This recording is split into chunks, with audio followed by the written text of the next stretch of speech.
मुल्क में सियासी सेटअप की तब्दीली भी हो सकती है। ये चहमगोइयाँ भी हो रही हैं कि शौकत अजीज़ टाइप फार्मूला जो है वो लाने की कोशिश की जा रही है।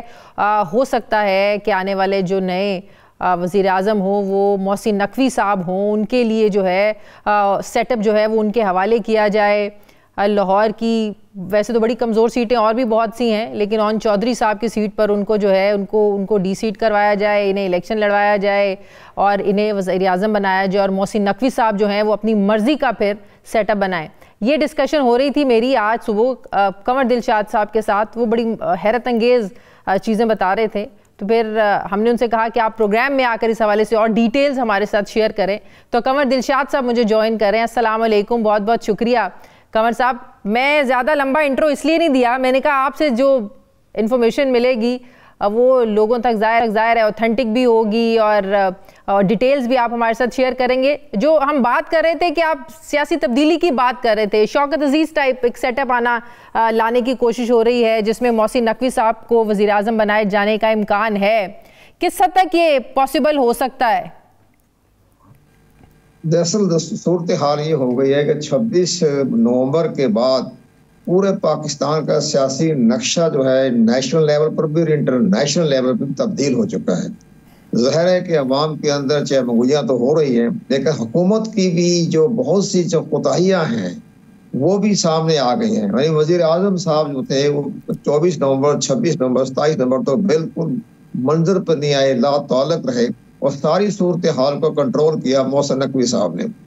मोहसिन नकवी साहब का बड़ा तजर्बा है, वैसे चूंकि वो केयर टेकर ग्राउंड के रहे हैं, वजीर आला भी, और उन्होंने बड़ा मिसाली काम किया सूबा पंजाब में। हम उनकी कैबिनेट के बाकायदा हिस्से थे, बाकायदा हम उनके पार्टनर थे उनके।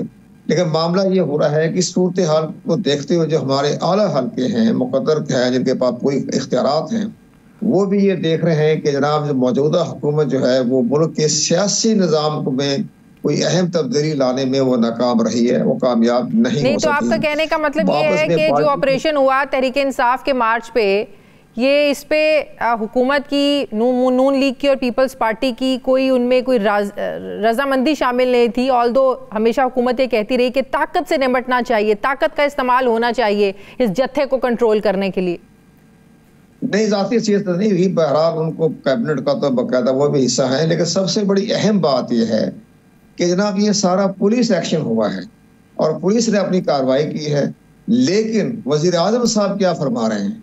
प्राइम मिनिस्टर साहब ने काबीना के इजलास से खिताब करते हुए कहा कि हम जनाब जनरल आसिम मुनीर के बड़े मशकूर हैं कि उन्होंने हमारे साथ तावन किया। तो बिला वजह आर्मी को बीच में ले आए।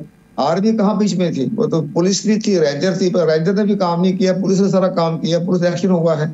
लेकिन सारे मामला पर उन्होंने मलबा डाल दिया chief of the army staff. जनाब उनकी मशावरत तो नहीं कहा, ये कहा उन्होंने हमें तावन हासिल था, बिला वजह बात कही। इससे भी मुतल्लिका हल्के जो है बड़े हैरान हो गए। इन हालात को देखते हुए इनकी सूरत हाल वही चल रही है इस वक्त शहबाज शरीफ की, जो जनरल परवेज मुशर्रफ के वक्त में जफरुल्लाह जमानी की था। जफरुल्लाह जमानी साहब जो थे वो भी बीमार जहन के बीमार थे, वो फिजिकली बीमार थे। वो 12-1 बजे के बाद ही दफ्तर आते थे, वो सारा दिन जो है मसाज करवाते थे। इन हालात को देखते हुए जनरल परवेज मुशर्रफ ने फैसला किया कि वो अपने प्राइम मिनिस्टर को तब्दील कर दें। तो तब्दील करने की उनकी पहली नजर पड़ी हमायूं अख्तर पर, लेकिन चौधरी शुजा साहब नहीं माने और उनके जो खास जो थे परवेज मुशर्रफ साहब के सेक्रेटरी तारिक अजीज, वो भी नाराज थे कि सर उनको हमने नहीं लाना। उनको जब हमायूं अख्तर को जो पीछे हटाया गया तो उसके बाद उन्होंने शौकत अजीज को जो है वो सेनेटर थे, वजीर खजाना थे, उन्होंने इस्तीफा दिया सेनेटर से और उन्होंने एटक से और थर पार्कर से इलेक्शन लड़ा। इसके बाद वो पाकिस्तान के प्राइम मिनिस्टर बन गए। इन हालात में नजर आ रहा है कि भाई ये अगर सारा सेटअप तब्दील हो जाता है तो मुमकिन है कि तमाम सियासी जमातों में अफवाह तफहीम पैदा हो जाए। और इस तो ये पाकिस्तान पीपल्स पार्टी और फर्क तो ज्यादा नून लीग को पड़ेगा। पीपल्स पार्टी के पास तो आईनी ओहदे हैं, वो तो बड़ा सोच समझ कर खेला और उन्होंने बड़ा सेफली प्ले किया हुआ है पाकिस्तान पीपल्स पार्टी में। तो फर्क पड़ेगा तो नून लीग को पड़ेगा। तो क्या नून लीग के लिए इतना एक्सेप्टेबल होगा? देखिए, नून लीग का तो सबसे बड़ी बात ही हो रही है जो हमें सुनने में आ रहा है, अब ये भी आ रहा है कि जनाब मुमकिन है कि पीपल्स पार्टी के जो बिलावल जरदारी साहब जिस अंदाज से तनकीद कर रहे हैं, वो नाराज हो रहे हैं, तो इससे नजर ये आ रहा है कि मुमकिन है कि प्रेसिडेंट पाकिस्तान जो आर्टिकल 91 सब सेक्शन 7 के तहत हुक्म जारी कर दें, एडवाइस जारी कर दें कि शहबाज शरीफ जो है वो एतमाद का वोट ले। तो यहाँ ये भी एक नजर आ रहा है कि एतमाद का वोट लेंगे तो पीपल पार्टी पीछे हट जाएगी। और साथ ये भी है कि मुमकिन है MQM भी पीछे हट जाए, क्योंकि MQM के साथ जो वायदा किया गया था कि 26वीं तरमीम कबूल होने के बाद 27वीं तरमीम में उनको आइन के आर्टिकल 141 में लोकल बॉडीज के हवाले से हम तरमीम करेंगे, लेकिन वो नहीं हो सकी। तो आप ये कह रहे हैं जो भी सेटअप आएगा पाकिस्तान पीपल्स पार्टी उसका हिस्सा होगी, उनकी रजामंदी से ही होगा सारा कुछ? रजामंदी भी हो जाएगी, ये सारा मामला भी तय हो जाएगा, क्योंकि मोहसिन नकवी साहब जो आसिफ अली जरदारी के बहुत गहरे दोस्तों में से हैं और आसिफ अली जरदारी इनको बहुत पसंद लाइक भी करते हैं, उनकी इज्जत भी करते हैं, बहुत करीब हैं वो, इतने करीब शहबाज शरीफ जितने के वो जरदारी साहब जो हैं उनको लाइक करते हैं। तो इस तरह मौलाना फजल रहमान भी उनको लाइक करते हैं। तो सारा नजर ये आ जाएगा जब वो अपनी काबीना बनाएंगे तो मुमकिन इमरान खान भी ये सोचे कि जिनसे मैंने जंग लड़ी है, जिनको मैं बाकायदा मैंने उनकी किरदार कुशी करता रहा, वो तो हुकूमत से फारिग हो गए हैं। तो मुमकिन है उनके अंदर भी ये अफहाम व तफहीम का जो है वो सामने आ जाए कि हम अफहाम व तफहीम कर लेते हैं और 2 साल आराम से गुजारते हैं इलेक्शन के लिए। तो ये सारे मामला। तो आप कह रहे थे कि मोहसिन नकवी साहब को लाने के लिए अगर किसी सीट की यहाँ से कुर्बानी देनी पड़ी तो वो ओन चौधरी साहब हो सकते हैं? नहीं, सारे मामले तो शुजात साहब भी सपोर्ट करेंगे, फजल रहमान भी सपोर्ट करेंगे, जरदारी साहब भी सपोर्ट करेंगे, MQM भी सपोर्ट करेगी, सारे सपोर्ट कर देंगे। वो एक साइड में बैठ जाए, अपोजिशन बन जाए। लेकिन हालात नजर ये आ रहे हैं कि आप अपना शौकत अजीज का फार्मूला ही इस वक्त पाकिस्तान की सही मायनों में अफवाम व तफहीम के लिए आपने मैं आपसे कह रही थी कि आपको इस चीज की भी खबर थी कि अगर किसी सीट की कुर्बानी दे के इनको इलेक्शन लड़ाया जाएगा तो वो ओन चौधरी साहब की सीट होगी। वहां पे भी बड़े सवालात जाहिर उठे थे। ओन चौधरी साहब का तो उस दिन से शुरू हमें सुनने में आ रहा है जब से मोहसिन नकवी साहब सीनेटर बने थे। लेकिन लिहाजा ये भी हो रहा है कि ओन चौधरी साहब के इलेक्शन ट्रिब्यूनल में केस चल रहा है और इलेक्शन ट्रिब्यूनल ने अगर उनको नाअहल करार दे दिया तो बड़ी आसानी से सीट खाली हो जाएगी, या फिर ओन चौधरी साहब जो है बड़े अच्छे समझदार सियासतदान है, इस्तीफा दे के तरफ हो जाएंगे और कोई सीट मिल जाएगी। लेकिन बहरहाल नजर यही आ रहा है कि एक सीट जो है लाहौर से खाली करवा के और पर इनको मोहसिन नकवी साहब को आइंदा मुस्तकबिल में के अहम जिम्मेदारी सुपुर्द की जा सकती है। इससे मुल्क के अंदर बहुत इस्तेकाम आ जाएगा। अच्छा, तो आप कह रहे हैं मोहसिन नकवी साहब अगर प्राइम मिनिस्टर बन जाते हैं नए सेटअप के मुताबिक तो इसमें इंस्टेबिलिटी आप कह रहे हैं खत्म हो जाएगी? वो कैसे?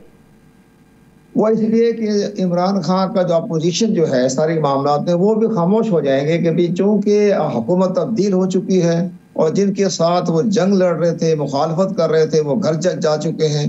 इस लिहाज से एक नई सेटअप आ गया और नया सेटअप से वो इमरान खान को तो तब तसल्ली हो ना कि जब उनको हो कि मोहसिन नकवी साहब आ गए हैं तो शायद अब अदालती फैसले भी बदल जाएं, उनकी अडयाला जेल की जो कैद है वो भी खत्म हो जाए, उनके जो बाकी रहनुमा है उनकी भी कैद खत्म हो जाए, सब जेलों से बाहर आ जाए। उनको तो ये श्योरिटी चाहिए कि ए की गवर्नमेंट बनती है, बी की बनती है, सी की बनती है। इमरान खान साहब को तो कंसर्न ये है कि वो जेल से बाहर निकले।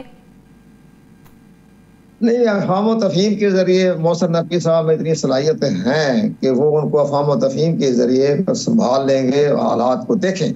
अब वज़ीर दाखिला हैं मोहसिन नकवी साहब, उन्होंने जितने हुए हैं 24 जनवरी से ले हुआ पूरा हंगामा राई हुई, पेशावर से लोग दी चौक जाने की कोशिश कर रहे थे, उनका लहजा बहुत ही नरम लहजा था।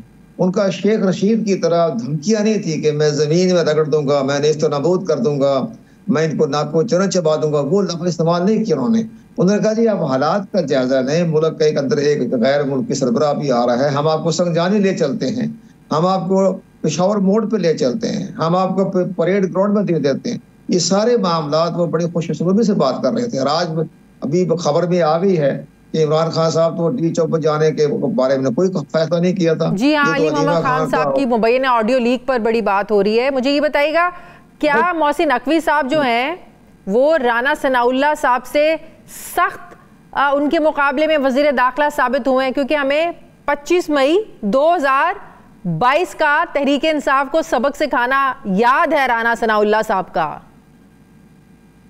जी हाँ, वो बातें करते थे ना, उनकी धमकियां हो रही थी, राना सनाउल्लाह हो या शेख रशीद हो, लेकिन इन्होंने कोई धमकी नहीं दी। उन्होंने कहा ये अफवाह तफहीम कर लेते हैं एक बहुत बड़ी गैर मुल्की शख्सियत आ रही है, डेलीगेशन आ रहा है, तदारती मुआहदे हो रहे हैं। इस लिहाज से बेहतर ये है कि आप संजानी चले जाएं, पीरियड ग्राउंड चले जाएं, पेशावर मोड़ चले जाएं, तो सारी बातें हो रही थी।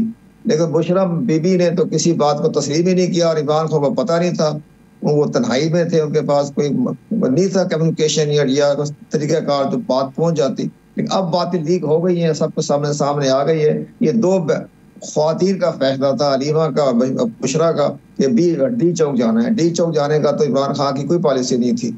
लेकिन ये सारे मामला सामने आ रहा है और ये बेहतर तरीका होगा अगर इमरान खान साहब भी महसूस करेंगे कि हुकूमत तब्दील हो गई है और ये मोहसिन नकवी साहब पंजाब गवर्नमेंट में भी रहे हैं वज़ीर आला, उन्होंने भी कोई ऐसा कदम नहीं उठाया जिससे कि इमरान खान को कोई तकलीफ पहुंचती।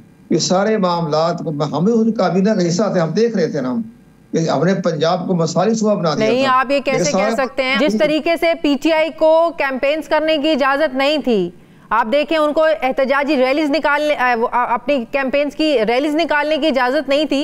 तो ठीक है, वो सियासी तौर पर तो वैसे मामला होते रहे, लेकिन काबीना में ये फैसला हुआ था। मैं बताऊं, मैं उस काबीना में बैठा हुआ था, मैं मौजूद था कि उन्होंने हुक्म जारी किया था मोहसिन नकवी ने पुलिस हकाम को, तो चारों सूबों, पूरे जिले जो थे हमारे पूरे पंजाब के, उनको हदायत जारी की थी कि जो जलसे जुलूस निकाले अगर पीटीआई तो आपने कोई मुदाखलत नहीं करनी। ये बाकायदा उन्होंने काबीना के इजलास में खिताब किया था। पंजाब के तमाम इजला के जितने भी अपने आईजी थे, डिप्टी कमिश्नर थे, सबको हुक्म जारी किया था। ये बाद में जो कुछ हुआ, ये बात की बातें हैं।